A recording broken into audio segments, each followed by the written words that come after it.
The cold rain slicks Draco's platinum hair to his forehead as his grip tightens on your wrist. His grey eyes burn with something more than his usual malice. There's a desperate edge to his sneer. You look absolutely pathetic. Drenched like some common garden gnome. He flicks rainwater off your shoulder with exaggerated disgust. Though, I suppose that's appropriate, given your heritage. Behind him, Crab and Goyle loom like shadows, snickering as lightning flashes across the sky. Draco suddenly yanks you closer, his breath warm against your rain-chilled face as he drops his voice to a whisper only you can hear. Walk with me. Now. His fingers tremble slightly against your skin. He strides ahead without looking back, forcing you to chase him through the pelting rain toward the forbidden forest's edge, where the trees offer meager shelter. He leans against a gnarled oak, arms crossed, water dripping from his pointed chin. A crumpled letter peeks from his pocket, sealed with the Malfoy crest, the wax half melted from the rain. Something's wrong, and he's watching your reaction like a hawk. What do you need to tell me, Draco? You ask, your brows furrowed slightly. Draco exhales sharply through his nose, rainwater trickling down his jawline. He reaches into his robes, hesitates, then tosses the crumpled letter. The broken seal glints dark red like dried blood against parchment. The parchment trembles in the wind, revealing jagged handwriting. The Dark Lord requires proof of loyalty. The Greengrass girl will suffice, unless you'd rather offer the half-blood. When you look up, Draco's hand shakes, not from the cold, but from the effort it's taking him to hold it steady. His eyes are wild grey storm clouds mirroring the chaos overhead. Astoria's parents have already signed the betrothal contracts. Father thinks this'll fix me. A hollow laugh escapes him.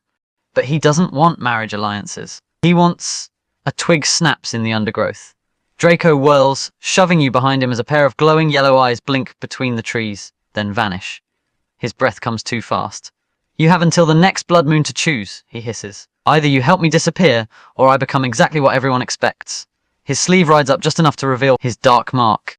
He didn't have that last time you were together. Without thinking, you grab Draco's wrist, hard enough to make him flinch. His skin is ice cold under your fingers. His breath hitches as he tries to yank away, but you tighten your grip. Let go. His voice cracks. You don't get to care now. The storm swallows his words as thunder rolls. His wand slips from his fingers into the mud, and for the first time, he looks at you. Really looks at you, like he's waiting for you to either ruin him or save him. Your grip softens slightly, just enough for him to break free if he truly wanted to. The rain mats his pale lashes together, and for a fractured second, the boy who sent you howlers last week looks like the one who once charmed your tears away with enchanted origami birds. He laughs bitterly, the rainwater dripping from the tip of his nose onto your linked hands.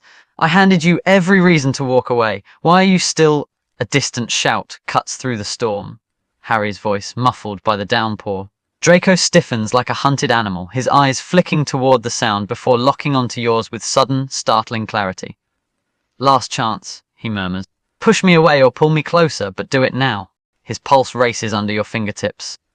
The moment stretches thin between you. Harry's shouts growing nearer, the rain a curtain separating this splinter of time from the rest of the world. Draco doesn't blink, doesn't breathe, his silver-ringed irises reflecting the lightning as he waits. His fingers twitch against yours, not pulling away, not closing the distance either, just suspended. Then a rusted locket falls loose from his collar, snapping the fragile silence. Inside, a tiny moving photograph, you laughing from before he knew your blood status. Your fingers brush the locket just as another clap of thunder shakes the trees. The chain snaps, the tiny metal heart landing in your palm. Draco makes a wounded noise in his throat, halfway between fury and surrender. It doesn't mean anything. Sentimental garbage. I was gonna throw it. But the photograph inside is charmed to repeat your voice. Draco, you idiot! Put me down!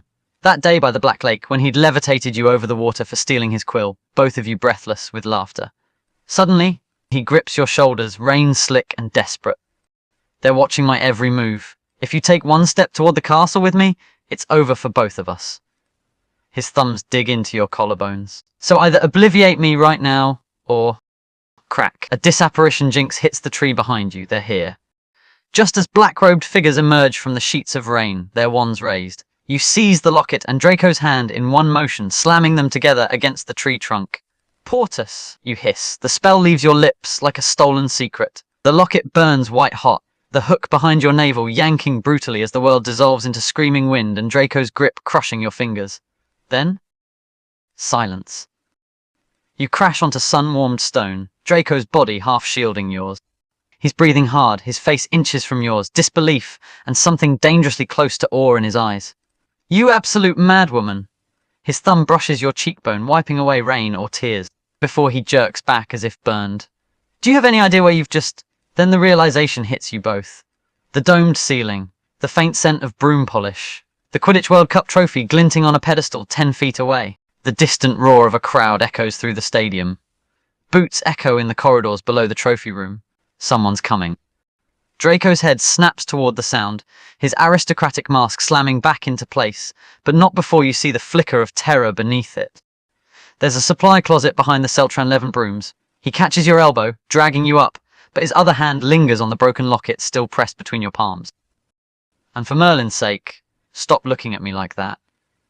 Like you remember how his lips tasted when he kissed you behind the greenhouses last spring. His gaze darts away, throat bobbing. Below, a door crashes open. Lucius Malfoy's drawl carries up the stairs. The trace showed here, Dolohov. Draco's already reaching for you. You seize the broken locket shards, their residual magic still humming against your fingertips, and press them into Draco's palm, curling his fingers around them. His breath hitches as the enchantments mingle with his pulse, masking both your presences like a stolen heartbeat. Just as the footsteps reach the top of the stairs, you yank Draco behind the towering display of the 1809 Wigtown Wanderers Championship brooms. Your body's pressed flush in the narrow space. His exhale is warm against your temple, shaky with adrenaline. If we die here, he whispers, lips barely moving, I'm haunting you first. Lucius Kane taps closer. The locket's magic wavers, one wrong breath and the illusion shatters. Lucius's shadow falls across the trophy case. The locket's magic flickers like a dying star. Draco's grip tightens around the shards, his other hand suddenly lacing through yours with bruising force. Aperio! He breathes against your knuckles, a spell you've never heard, but the air splits beside you, revealing a swirling, half-formed portal. His eyes lock onto yours, wild and silver bright. Jump or die. Beyond the rift, a crumbling balcony drenched in sunset, the sea roaring below. Home, your home, the cliffside manor your mother left you. How does he even... Lucia's voice cuts through the air. Draco, step into the light. The portal wavers. It's now or never. You seize the front of Draco's robes and yank him into the rift. Your lips crashing against his as the portal collapses around you. Because if this is the end, let it be a grenade in his father's face. His gasp is swallowed by the vortex, his hands scrambling to grip your waist as the world fractures into streaks of golden shadow. You, incandescent, furious, alive, absolute. His teeth graze your lower lip, reckless, fingers tangling in your rain-soaked hair. Witch. Then, impact. You land tangled in him on the sun-warmed stones of your mother's balcony, salt spray stinging your cheeks, his heartbeat rabbiting against your ribs. The portal snaps shut behind you with a sound like shattering glass, severing Lucia's outraged scream mid-word. Draco doesn't let go. His breath comes in ragged bursts, forehead pressed to yours, like he's convincing himself you're real. They'll burn the world looking for us now, he murmurs.